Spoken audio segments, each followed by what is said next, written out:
Voting is a privilege that we as citizens of the United States are granted.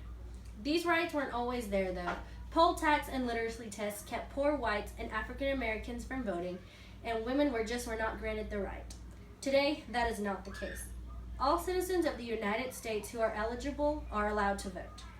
Not everyone takes the advantage of these rights, though. The right to vote is a privilege that we should not take lightly. As we all know, this is an election year. On the first Tuesday after the first Monday in November, Americans will line up at the polls to vote for their new President of the United States. Regardless of who you choose to vote for, the important thing is that you vote.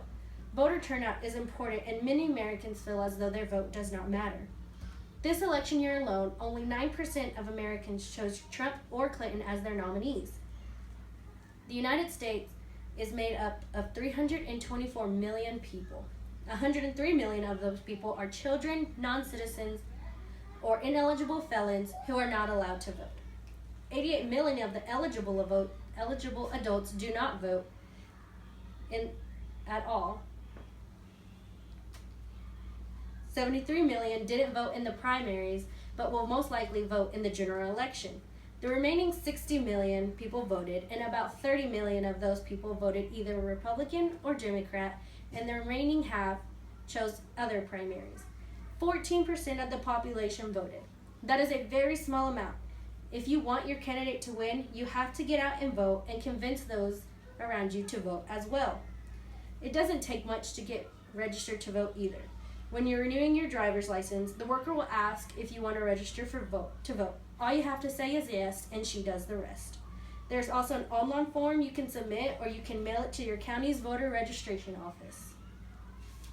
Many people believe that their vote does not count when there are already so many people voting. So, does your vote count? The answer is yes.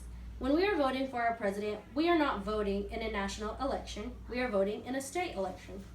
When you vote for a particular candidate and they win the popular vote, they also win the electoral votes of your state. A popular vote could be won by one vote, which is why your vote does matter.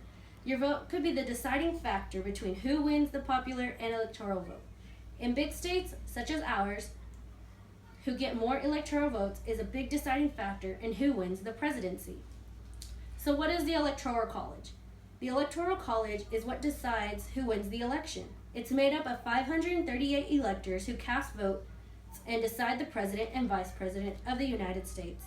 The candidate who has the most electoral votes, 270, wins the presidency. The number 538 represents the nation's 435 representatives, 100 senators, and the 3 electors given to the District of Columbia. That's why the states with the most representatives become important to presidential candidates. The more electoral votes they get, the closer they become to winning. In most states, the candidate with the most popular votes wins the electoral votes. That is why it is very important that you go out and vote for your candidate.